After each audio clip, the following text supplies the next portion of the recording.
Welcome back to my YouTube channel. ಇವತ್ತು ನಾನು ಯಾವ ರೆಸಿಪಿನ ಮಾಡ್ತಾ ಇದ್ದೀನಿ ಅಂತ ನೀವು ಯೋಚನೆ ಮಾಡ್ತಾ ಇದ್ದೀರಾ? ಹೌದು, ನಾನು ಕೂಡ ಯೋಚನೆ ಮಾಡ್ತಾ ಇದ್ದೀನಿ ಯಾವ ರೆಸಿಪಿನ ಮಾಡೋಣ ಅಂತ. ಆ್ಯಂಡ್ ನನಗೆ ಅಮ್ಮ ಯಾವಾಗಲೂ ಒಂದು ಮಾತು ಹೇಳೋರು, ಒಂದಲ್ಲ ತುಂಬ ಹೇಳ್ತಾ ಇದ್ರು.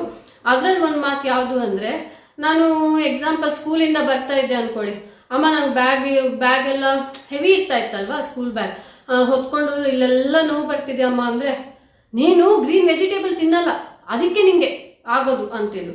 ಅಮ್ಮ ಹೊಟ್ಟೆ ನೋವ್ತಿದೆ, ಗ್ರೀನ್ ವೆಜಿಟೇಬಲ್ ತಿನ್ನಲ್ಲ. ಅಮ್ಮ ಸುಸ್ತಾಗ್ತಿದೆ, ಗ್ರೀನ್ ವೆಜಿಟೇಬಲ್ ತಿನ್ನಲ್ಲ.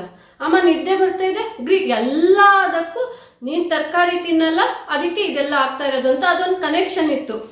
ಮೋಸ್ಟ್ಲಿ ನನ್ನ ಲೈಫಲ್ಲಿ ಮಾತ್ರ ಅದ, ಇದೆಲ್ಲರ ಮನೆ ಕಥೆನೂ ಇದೆ. ಸೊ ಅದಕ್ಕೆ ನಾನು ಇವತ್ತು ಅಮ್ಮಂಗೆ ತೋರಿಸ್ಬೇಕು ಅಂತಾನೆ ಇವತ್ತು ಗ್ರೀನ್ ವೆಜಿಟೇಬಲ್ನ ಪಲ್ಯ ಮಾಡ್ತಾ ಇದ್ದೀನಿ. ಸೊ ಹೌದು, ನನಗೂ ಒಂದೊಂದ್ಸಲ ಹಾಗೆ ಅನಿಸುತ್ತೆ, ಬೇಗ ಮರ್ತು ಹೋಗ್ತೀವಲ್ಲ ಒಂದೊಂದು ವಿಷಯ. ನನಗೂ ಅನಿಸುತ್ತೆ, ನಾನು ಚಿಕ್ಕವಳಿರ್ಬೇಕಾದ್ರೆ ತರಕಾರಿ ಎಲ್ಲ ಸ್ವಲ್ಪ ಜಾಸ್ತಿ ತಿಂದಿದ್ದಿದ್ರೆ ನನಗೂ ಮರು ಇರ್ತಾ ಇರಲಿಲ್ಲ ಅಂತ.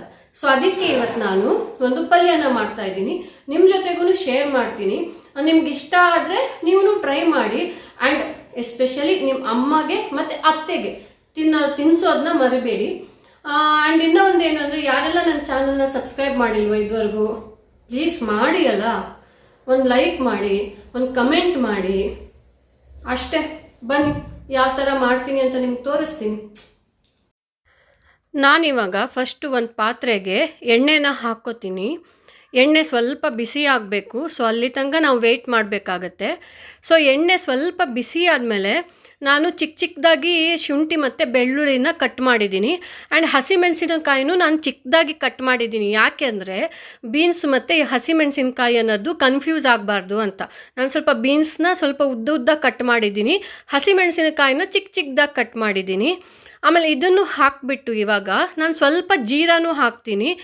ಎಲ್ಲನೂ ಹಾಕಿಬಿಟ್ಟು ನಾನು ಚೆನ್ನಾಗಿ ಫ್ರೈ ಮಾಡ್ಕೋತೀನಿ. ಯಾಕೆ ಅಂದರೆ ಅದು ಹಸಿ ವಾಸನೆ ಹೋಗಬೇಕಲ್ವ.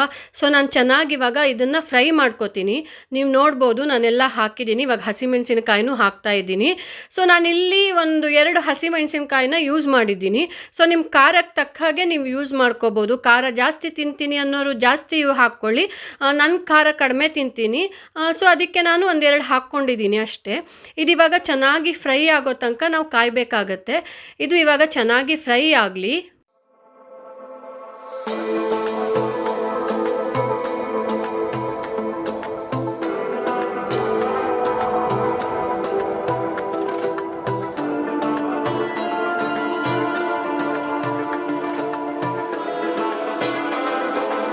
ಇಲ್ಲಿ ಇವಾಗ ನಾನು ದೊಡ್ಡದಾಗಿರೋ ಒಂದು ಆನಿಯನ್ನ ಉದ್ದುದ್ದ ಕಟ್ ಮಾಡ್ಕೊಂಡಿದ್ದೀನಿ.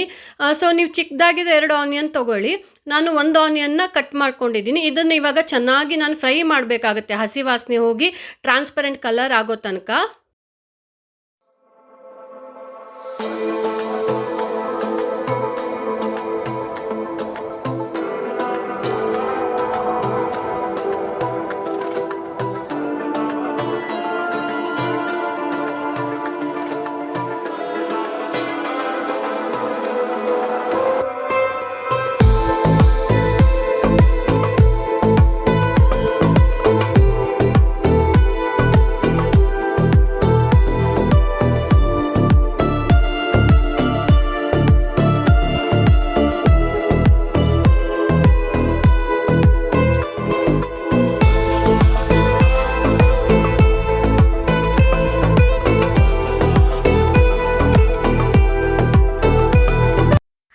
ಇವಾಗ ನೀವು ನೋಡ್ಬೋದು ಚೆನ್ನಾಗಿ ಇದು ಫ್ರೈ ಆಗಿದೆಯಲ್ವಾ.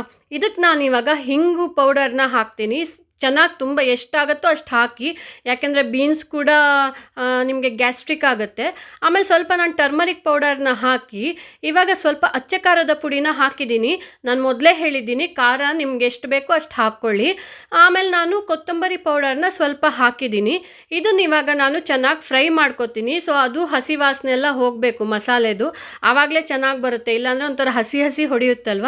ಸೊ ಇದನ್ನು ಇವಾಗ ನಾನು ಚೆನ್ನಾಗಿ ಫ್ರೈ ಮಾಡಿಬಿಟ್ಟು ನಾನು ಕಡಲೆಬೇಳೆನ ಒಂದು 20 ಮಿನಿಟ್ಸ್ ಬಿಫೋರ್ 20 ನಿಮಿಷಕ್ಕಿಂತ ಮುಂಚೆ ನಾನು ಅದನ್ನು ಸೋಕ್ ಮಾಡಿಟ್ಟಿದ್ದೆ, ನೆನೆಸಿಟ್ಟಿದ್ದೆ. ಸೊ ಇವಾಗ ನಾನು ಅದನ್ನು ಆ್ಯಡ್ ಮಾಡ್ತೀನಿ ಕಡಲೆಬೇಳೆನ. ಸೊ ಅದಕ್ಕೆ ನಾನು ಹೇಳಿದ್ದು ಹಿಂಗೆ ಹಾಕಿ ಅಂತ, ಯಾಕಂದರೆ ಕಡಲೆಬೇಳೆನೂ ನಿಮಗೆ ಗ್ಯಾಸ್ಟ್ರಿಕ್ ಆಗುತ್ತೆ. ಸೊ ಇವಾಗ ಕಡಲೆಬೇಳೆ ಹಾಕಿದ್ದೀನಲ್ವ, ಇದನ್ನು ನಾನು ಕಿಚಡಿ ಮಾಡಬಾರ್ದು. ಅಂದರೆ ಒಂದು 70% ಕುಕ್ ಮಾಡಿದರೆ ಸಾಕು, ಜಾಸ್ತಿ ಮಾಡೋಕ್ಕೆ ಹೋದರೆ ಕಿಚಡಿ ಆಗುತ್ತೆ.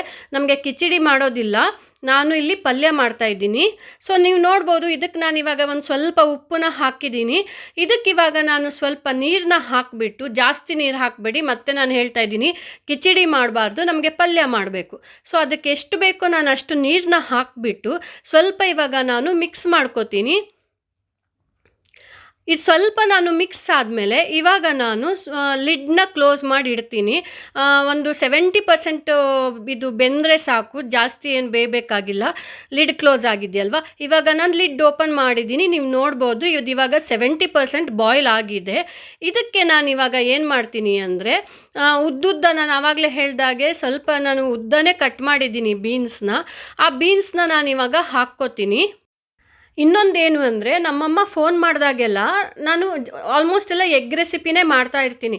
ಸೊ ಯಾವಾಗ ಕೇಳಿದ್ರು ಏನು ಎಗ್ ತಿಂತ್ಯಾ ಮತ್ತು ಇವತ್ತು ಹೇಳಿದ್ದು ನಾಳೆ ಜ್ಞಾಪಕ ಇರಲ್ಲ ನಿಮಗೆ ಅಂತ ಹೇಳ್ತಾನೆ ಇರ್ತಾರೆ.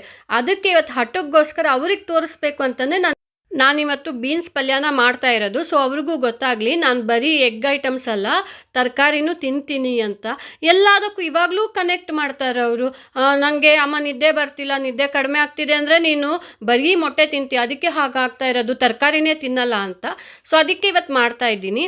ಇದಿವಾಗ ಚೆನ್ನಾಗಿ ಫ್ರೈ ಆಗಿದೆಯಲ್ವ, ಇದಕ್ಕೆ ನಾನು ಇವಾಗ ಒಂದು ಟೊಮ್ಯಾಟೋನ ಕಟ್ ಮಾಡಿಬಿಟ್ಟು ಇಟ್ಟಿದ್ದೀನಿ ನಾನು. ಅಂದರೆ ಸ್ವಲ್ಪ ದೊಡ್ಡದಾಗೆ ಕಟ್ ಮಾಡಿದ್ದೀನಿ, ಹಸಿಯಾಗಿ ಅದ್ರ ಮೇಲೆ ಸ್ವಲ್ಪ ಹಾಕ್ತೀನಿ.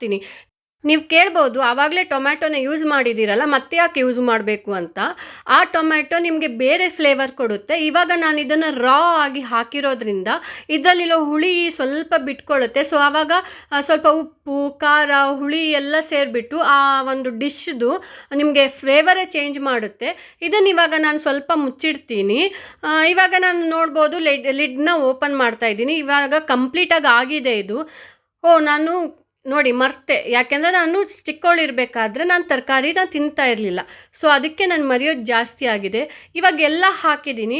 ಕೊನೆಯಲ್ಲಿ ನನ್ನ ಬೆಸ್ಟ್ ಫ್ರೆಂಡು, ನಿಮ್ಗೆ ವಿಡಿಯೋ ನೋಡೋರಿಗೆ ಗೊತ್ತಿರಬಹುದು, ನಾನು ಕೊರಿಯಂಡರ್ ಸೊಪ್ಪನ್ನೇ ಹಾಕಿಲ್ಲ, ಅಂದರೆ ಕೊತ್ತಂಬರಿ ಸೊಪ್ಪನ್ನೇ ಹಾಕಿಲ್ಲ ನಾನು. ಅದು ಹಾಕಿಲ್ಲ ಅಂದರೆ ಹೇಗೆ, ಅದಕ್ಕೆ ಸ್ವಲ್ಪ ಕೊತ್ತಂಬರಿ ಸೊಪ್ಪನ್ನು ಹಾಕಿಬಿಟ್ಟು ಫೈನಲ್ ಟಚ್ ಕೊಟ್ಬಿಟ್ಟು ಇವಾಗ ನಾನು ಅದನ್ನು ಮಿಕ್ಸ್ ಮಾಡ್ತೀನಿ. ಸೊ ಇವಾಗ ಕಂಪ್ಲೀಟಾಗಿ ಆಗಿದೆ ಇದು. ಇದರಲ್ಲಿ ನೀವು ಬೇಕಾದರೆ ಟೇಸ್ಟ್ ಮಾಡ್ಕೋಬೋದು, ಉಪ್ಪು ಖಾರ ಕಡಿಮೆ ಅನಿಸಿದ್ರೆ ಸ್ವಲ್ಪ ಹಾಕ್ಕೊಳ್ಳಿ. ಇದಿವಾಗ ಕಂಪ್ಲೀಟಾಗಿ ಆಗಿದೆ ಡಿಶ್ಶು. ಇದನ್ನು ಇವಾಗ ಬಿಸಿ ಬಿಸಿಯಾಗಿ ಸರ್ವ್ ಮಾಡಿ ತಿಂದರೆ ಅದ್ರ ಮಜಾನೇ ಬೇರೆ. ಇದನ್ನು ನೀವು ಸೈಡ್ ಡಿಶ್ ಆಗಿನೂ ಯೂಸ್ ಮಾಡ್ಕೋಬೋದು, ಇಲ್ಲ ಚಪಾತಿ ಜೊತೆಗೆ ತಿಂತೀರಾ ಅಂದರೂ ಓಕೆ, ರೊಟ್ಟಿ ಜೊತೆಗೆ ತಿಂತೀರಾ ಅಂದರೂ ಓಕೆ. ಸೊ ಇದಿವಾಗ ಕಂಪ್ಲೀಟಾಗಿ ಆಗಿದೆ. ಹೇಳಿದ್ದೇ ಹೇಳೋ ಕಿಸ್ಪೈ ದಾಸ ಅಂದ್ಕೋಬೇಡಿ. ಯಾರೆಲ್ಲ ನನ್ನ ಚಾನಲ್ನ ಸಬ್ಸ್ಕ್ರೈಬ್ ಮಾಡಿಲ್ವೋ ದಯವಿಟ್ಟು ಸಬ್ಸ್ಕ್ರೈಬ್ ಮಾಡಿ, ಒಂದು ಲೈಕ್ ಮಾಡಿ ಆ್ಯಂಡ್ ಕಮೆಂಟ್ ಮಾಡಿ. ಸೊ ದಟ್ ನನಗೂ ಗೊತ್ತಾಗುತ್ತೆ ಯಾವ ಥರ ನನ್ನ ವೀಡಿಯೋಸು ಇಷ್ಟ ಆಗ್ತಿದೆಯೋ ಇಲ್ವೋ ಅಂತ. ಇವಾಗ ಪ್ಲೇಟಿಂಗ್ನ ಮಾಡೋಣ.